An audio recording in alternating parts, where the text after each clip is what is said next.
Always keep gratitude in heart. Cultural construction of the second home. 2. Siafeng. Gratitude is the first essential element for elevating the quality of life. To become a Chanyuan celestial is to be grateful. To enter into the life of the second home is to be even more grateful.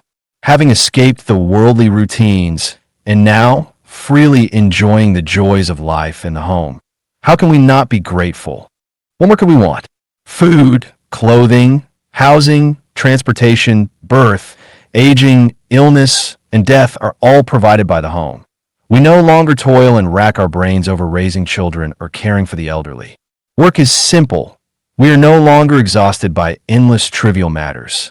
Surrounded by brothers, sisters, relatives, and lovers, we are no longer lonely. Emotional love and sexual love are free and open. We are no longer repressed, troubled, or pained. Having nothing and yet possessing everything, we're no longer anxious about ownership. With a full stage to display our individuality and talents, we no longer suffer from lack of opportunity. Far away from the dusty world, we are no longer distressed by scheming and deception between people. With a guide to lead us, we are no longer anxious about the future of our lives. What more could we want? Human beings must not be too greedy. Living in such a cultural atmosphere and environment, if one is still unsatisfied, still feels wronged, still sees fault here and there, always complaining and nitpicking, when will it ever end? Without gratitude, desires expand, dissatisfaction arises, complaints fill the air, trouble is stirred, laziness becomes habitual, fault-finding abounds. The mind becomes restless and unsettled. One feels self-important and believes others are indebted to them. Criticism and control-seeking follow. One attempts to manipulate others, fans the flames of discord, speaks with barbs that hurt others, and brings endless sorrow and suffering to brothers, sisters, relatives, and lovers, making it impossible to focus peacefully on one's work. With gratitude in the heart, the mind becomes clear and bright. One will not demand excessively, nor will the eyes be fixed on others' shortcomings.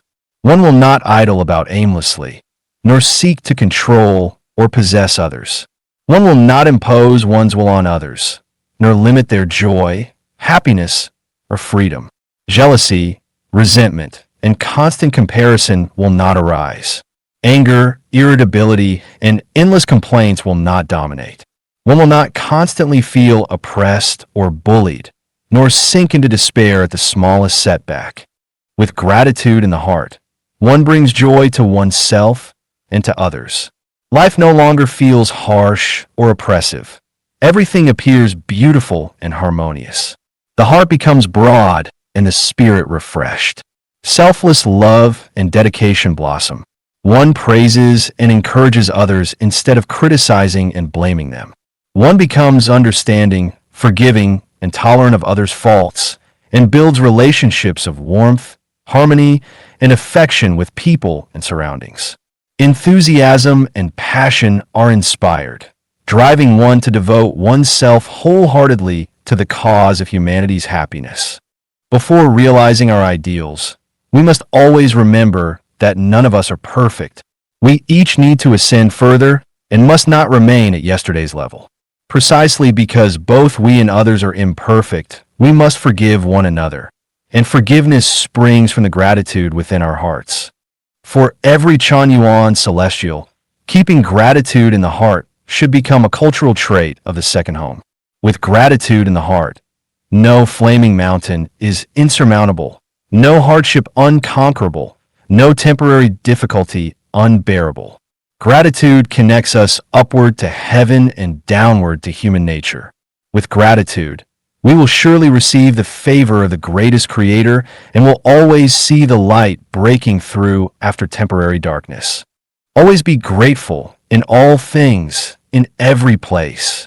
In the end, the path will surely open wide. February 21st, 2010.